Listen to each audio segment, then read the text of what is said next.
Primetime News. Today is Friday, June 14th. I'm Leslie Palma. The Supreme Court has ruled on one of the two abortion-related cases the justices heard this term. That decision will be my top story. The fight is not over in Amarillo, where the city council voted down a proposal to declare the Texas Panhandle city a sanctuary for the unborn. But supporters of the designation still have one avenue to explore, a citywide vote. I'll have more on this and reaction from Mark Lee Dixon, architect of the Sanctuary Cities for the Unborn movement. Washington State is one of the most abortion-friendly states in the nation, but Governor Jay Inslee, perhaps just wanting to see his name in the news, has declared that emergency abortions will always be available in his state. I'll have more on this in Abortion in the News. North Dakota is taking a stand against octogenarians in Congress. Voters on Tuesday decided that candidates who would turn 81 by the end of their term may not run for the U.S. House or Senate. President Joe Biden is already 81, but the North Dakota vote has no bearing on the presidential race. Kevin Burke, a member of the pastoral team of Priests for Life, co-founder of Rachel's Vineyard and an expert on men and abortion loss, will share a special Father's Day message about the silence of Adam in the Garden of Eden. You won't want to miss it. In a unanimous decision, the U.S. Supreme Court yesterday said pro-life doctors who brought a lawsuit against the deadly abortion drug mifepristone did not have standing to sue. That means the drug may continue to be prescribed through 10 weeks, and we know it is being used later than that, and can be prescribed to women who have not seen a doctor and can be sent through the mail. Justice Brett Kavanaugh wrote the decision, saying that while plaintiffs have sincere legal, moral, ideological, and policy objections to elective abortion and to FDA's relaxed regulation of mifepristone, that does not mean they have a federal case. Justice Clarence Thomas wrote a concurring opinion. By dismissing the case, the court sidestepped having to rule on whether the FDA acted correctly when it lengthened how late into pregnancy mifepristone can be used, from 7 weeks to 10, and whether sending the drug through the mail should remain legal. This outcome was one that many in the pro-life movement feared, but the court did seem to leave the door open for people or organizations with better standing to bring suit against mifepristone. Priests for Life National Director Frank Pavone was in my office as we learned the decision Thursday morning, and I asked him for his reaction. So, friends, we just heard from the Supreme Court a few moments ago that this case about chemical abortion, well, the justices decided unanimously that the doctors who brought the case did not have standing. Now, that's a technical legal term. It means this: you've got to be injured in some way to come to a court with a dispute. And they said that these doctors, they were not prescribing these chemical abortions. They were not told to do or not to do something by the FDA. Listen, the justices made their decision in that way, on that basis. But don't let anybody say to you from the pro-abortion side, oh, you see, we were right, we did everything right. The FDA did not do everything right. They were wrong in taking away the health and safety restrictions about these powerful, chemical, dangerous abortion drugs. And we will continue to press that point. We will continue to advocate for the many mothers that are being harmed and even killed through chemical abortion, not to mention the countless babies that are being killed. This doesn't resolve this case, and we will continue to press forward with it. After a 6-hour hearing that heard testimony from 25 people, the Amarillo City Council on Tuesday voted 4-1 against an ordinance that would have declared the Texas Panhandle City a sanctuary for the unborn. The vote was the latest salvo in a battle that has been raging for months in the city of just over 200,000, and the battle might not be over yet. The ordinance would have made it illegal to travel on city roads to bring pregnant women out of state for abortions. Supporters say it would prevent underage girls from being trafficked across state lines for abortion. Opponents, including Amarillo Mayor Cole Stanley, said they did not think the city had the legal ability to enforce the law. Community members and at least one council member were concerned that the ordinance would hurt businesses and prevent other businesses from setting up shop in Amarillo. But Mark Lee Dixon, founder of the Sanctuary Cities for the Unborn movement, said he and other supporters of the ordinance worked hard to allay the fears of the community and the council, and felt betrayed by some council members who supported the proposal while campaigning, only to turn against it when the time finally came for a vote. In a Facebook post after Tuesday's vote, Dixon wrote, "Never in all of Texas have I seen such a concentrated and organized amount of pro-abortion opposition and a mayor and city council so controlled by that opposition. When the leadership of a city starts using the exact same phrases of the pro-aborts, that is a real problem. The city of Amarillo is being taken over by people who do not represent the conservative pro-life beliefs and values of Texas," Dixon continued. "This fight is far from over." Supporters of the ordinance have 18 days to decide if they want to ask the council to put the ordinance before city voters in November. According to the Amarillo Pioneer, the Sanctuary City Ordinance would be one of several proposed amendments to the Amarillo City Charter that are expected to be on the ballot. 69 cities and counties in the nation have declared themselves sanctuaries for the unborn. To see where they are, go to sanctuarycitiesfortheunborn.org. Massachusetts has launched a full-scale attack against pregnancy resource centers, funded by a $1 million grant from the state legislature. Catholic Vote reported that the campaign was officially launched on Monday by Democrat Governor Maura Healey and Lieutenant Governor Kim Driscoll. Attorney General Andrea Joy Campbell and Secretary of Health and Human Services Kate Walsh, both Democrats, also support the effort. Ads will appear on social media, billboards, radio shows, and public transit. Created by the State Department of Public Health and the Reproductive Equity Now Foundation, the effort to damage the reputation of centers that offer real choices to moms facing unplanned pregnancies is believed to be the first of its kind in the nation. As if there were any doubt that abortion is available in Washington state, one-time Democratic presidential hopeful Governor Jay Inslee said the state will provide abortions if a mother's life or health are in jeopardy.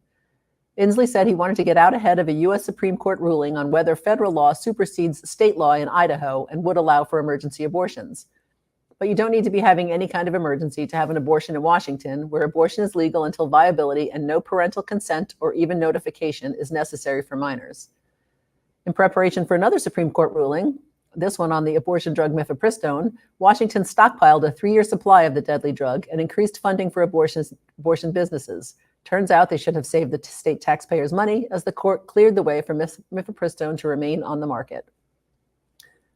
This week's mainstream media freakout came courtesy of President Donald Trump's address to the Danbury Institute, a Christian advocacy organization that, as several news outlets reported, wants to abolish abortion. I read at least a dozen stories leading up to Monday's video address at the organization's Life and Liberty Forum in Indianapolis, and the tone that all of them took indicated that Trump had somehow just become pro-life and that his address to a pro-life group was cause for alarm. Biden's campaign said Trump, quote, loves campaigning with abortion ban extremists, and the Indiana Democratic Party accused Trump of, quote, doing the bidding of the most extreme anti-choice groups in the country. The media had a second chance to slam the former president with the coverage of the event itself, chiding Trump for not using the word abortion in his 2-minute video address. But he did call the procedure child sacrifice, which is both accurate and makes his meaning clear. Let's listen to what Trump actually said. Hello to everyone at the Danbury Institute and to all of the wonderful pastors and faith leaders, very respected people, gathered for the Southern Baptist Convention annual meeting. That's a big deal. I want to thank each and every one of you for your tremendous devotion to God and to country and your tremendous support of me. And I hope I've earned it, because we've done things that nobody thought were possible to have gotten done. These are difficult times for our nation, and your work is so important. We can't afford to have anyone sit on the sidelines. Now is the time for us to all pull together and to stand up for our values and for our freedoms.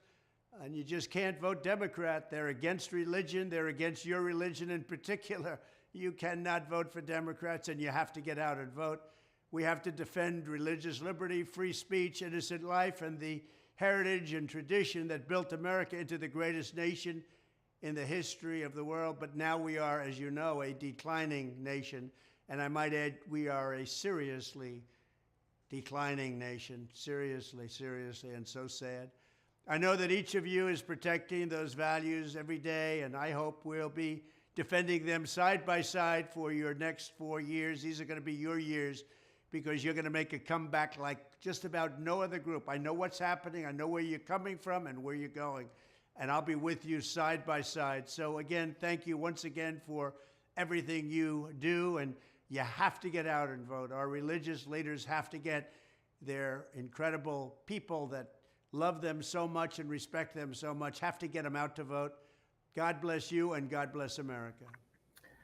The New York Times reported this week that 171,000 women traveled out of their home states for abortion in 2023, with that total accounting for a fifth of all abortions in the U.S. Data from the Pro-Abortion Guttmacher Institute showed that 14,000 Texans headed west to New Mexico for abortions, while 12,000 women from Georgia and South Carolina went to North Carolina to end their babies' lives. 17,000 pregnant women from various southern states made the trip to Illinois and traveled home with empty wombs. For those of us working in pro-life, the numbers are a clear indication that we have more to do to change hearts and minds. Oregon Right to Life annually invites young people to submit original pro-life videos to a competition broken down by age. Mount Angel resident Mona Jager has reason to be proud. Her 10 grandchildren were featured in the winning entry in the 10 to 13-year-old category. Our family is really pro-life, Mona told me. Her son Louis, the cool uncle, wrote the script, but the kids did the rest. All of the children in the video, except one, are her grandchildren. We're very blessed, she told me. Here's the video.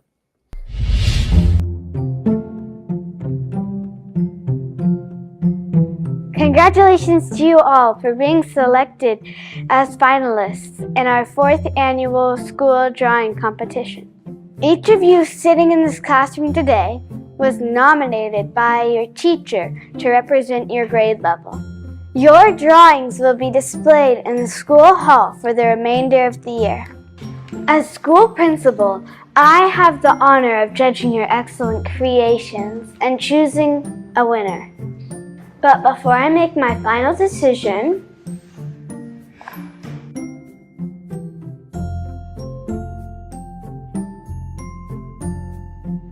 does anyone know who drew this?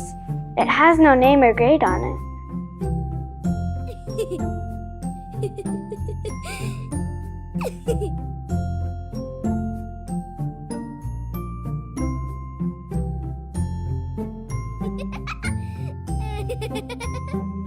So nobody knows who drew this?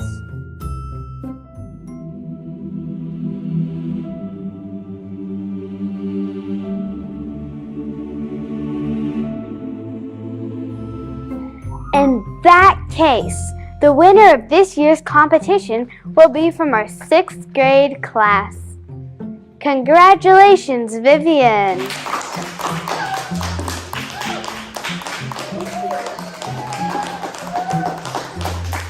Please be sure to throw away any trash. Thank you all. The school day is over. You are free to leave.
In what could be seen as a message to the current resident of the White House, voters in North Dakota on Tuesday voted in favor of a ballot measure that would bar anyone from running for Congress if they would turn 81 before the end of their term.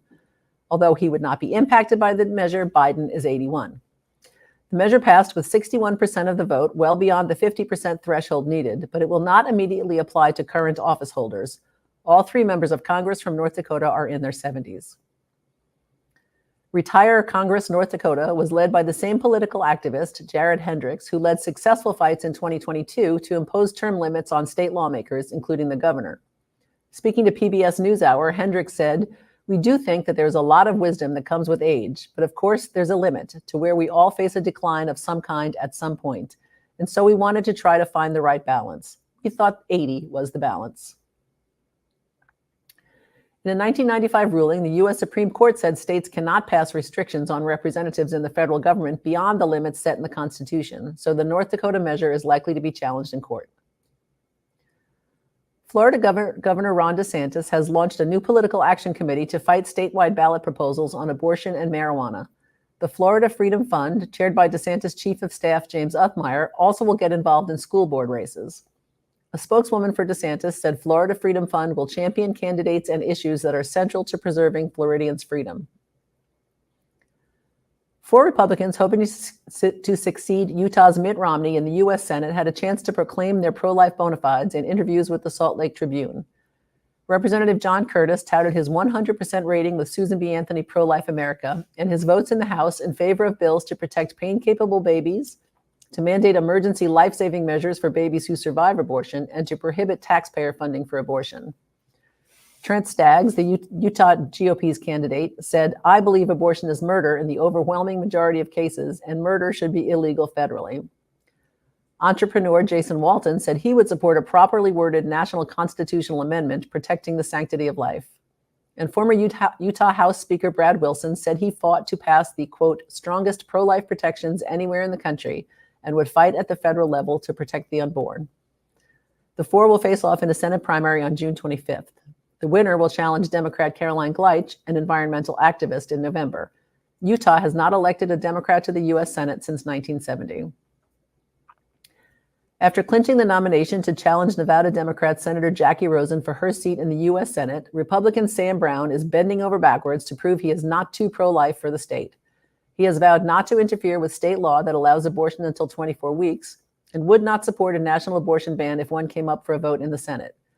In response, Rosen's campaign released a video chiding Brown for a law passed in Texas in 2013 that protected babies from abortion at 20 weeks. Brown was a Texas resident at the time. While Republicans are hoping to win a majority in the Senate, pro-lifers have to contend with the fact that two candidates, Brown in Nevada and Larry Hogan in Maryland, have vowed to stay away from the abortion issue. A group calling itself Vote for Abortion kicked off its 2024 campaign last week with a bus tour of Phoenix, giving away $500,000 worth of morning after abortifacients and period products. Actress Jodie Foster, who is openly gay and well past reproductive age, addressed a crowd gathered at the State House, saying everyone needs abortion, including, oddly, fertility patients. And that's political news in a nutshell. In the video you are about to see, Rachel's Vineyard co-founder Kevin Burke shares a special Father's Day message on men and abortion loss. In the silence of Adam in the Garden of Choice, Kevin takes us on a journey back to the first book of the Bible as we enter the primordial garden to take a fresh look at our first parents and their encounter with the serpent. What's the Garden of Eden have to do with fathers and abortion loss? Let's find out. Hi, this is Kevin Burke of Rachel's Vineyard. I'd like to begin this Father's Day reflection on men and abortion loss by going back to the first book of the Bible as we enter the primordial Garden of Eden. What's the Garden of Eden have to do with fathers who were involved in some way with a past abortion? Well, let's take a closer look. You may have seen some medieval artwork that depicts this familiar story. We see Eve being tricked by the clever snake hanging from a branch in a tree as she eats the shiny apple of forbidden fruit, right? But a superficial understanding of the story can trivialize this encounter and minimize the frightening nature of Adam and Eve's deceiver. Scripture scholar Scott Hahn suggests that the word used in this passage from Genesis to depict the tempter snake, the Hebrew word nakash, is best translated as serpent. This same word, nakash, is used to describe Satan in the 12th chapter of the book of Revelation. With this understanding, Scott Hahn shares the following, quote, "We can see that Eve is being confronted and brutally intimidated by a dragon that is intent upon producing disobedience," close quote. Hahn then poses the following question. As you read through, and this is his quote, "As you read through the Genesis narrative, where the heck is Adam in all this? By the end of the narrative, you discover he's right by the woman because she just turns and gives him the fruit to eat," close quote. We often focus on the deception of the woman in this account and fail to look more closely at what Adam's silence tells us about this couple.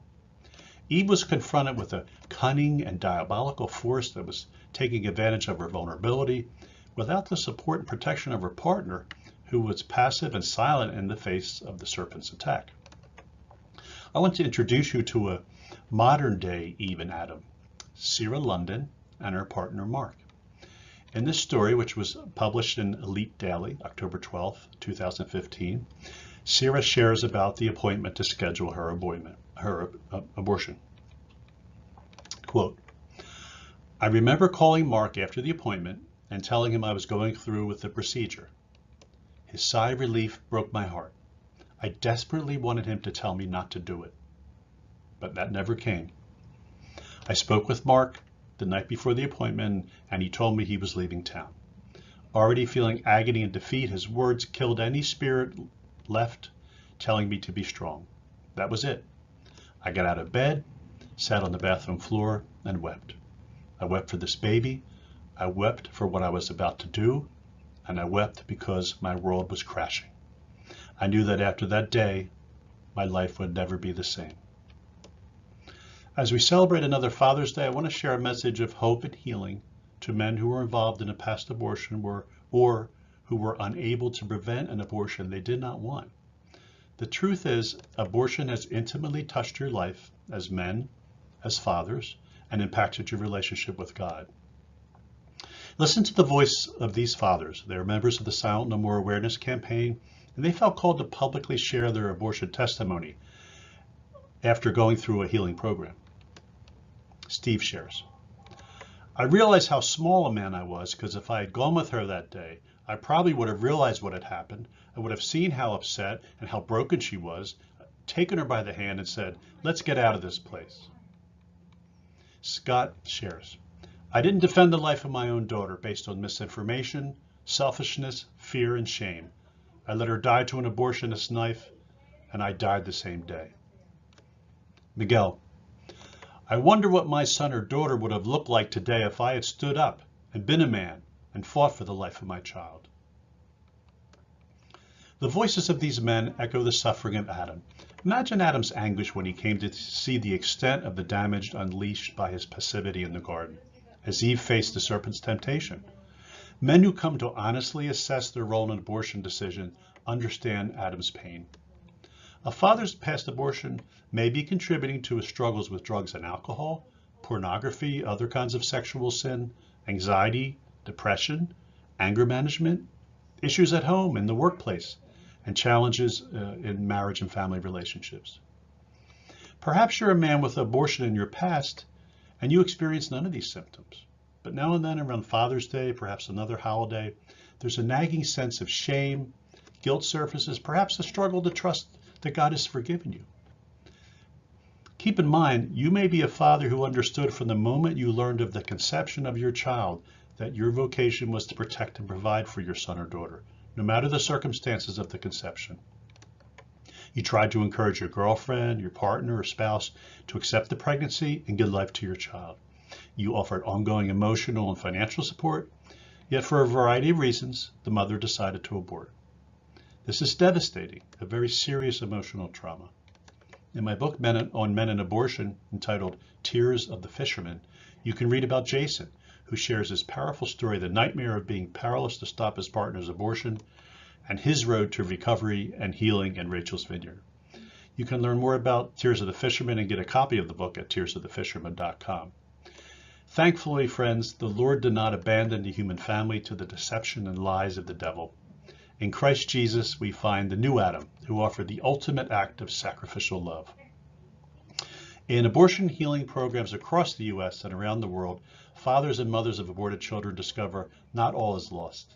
They come to open their hearts to the love and mercy of the Lord and reconnect in love with God and their sons and daughters. When men step out of their comfort zone, they take a risk. When they reach out for the emotional, spiritual healing they need, they discover the great mercy and generosity of God. God will use your suffering and transform it to blessing and grace. So many men emerge from their abortion healing journey strengthened, renewed, restored in their vocations as loving fathers, spouses, friends, and workmates, and most importantly, disciples of Jesus Christ. What a blessing for our churches and communities if more men would embrace this adventure of healing and restoration in Christ. It would truly change the world. You can learn more about Rachel's Vineyard, their healing programs, at rachelsvineyard.org. You can find a zip code generated list of all abortion healing programs in your area by visiting abortionforgiveness.com. God bless you with his peace and with his healing. Take care, my friends. Joining me on Pro-Life Primetime News, produced at Priest for Life headquarters in Titusville, Florida. If you like this show, please consider making a donation to prolifegift.org. These donations help fund all of our work here at Priest for Life, which enables us to continue educating, equipping, and activating God's people to end abortion. For all your pro-life news updates during the week, please follow us on X at Pro-Life News Show. And please make sure to tune into our other shows like Just Ask Janet and Praying for America. Go to endabortion.tv for the schedule. I'm Leslie Palma. Remember, life is the only choice.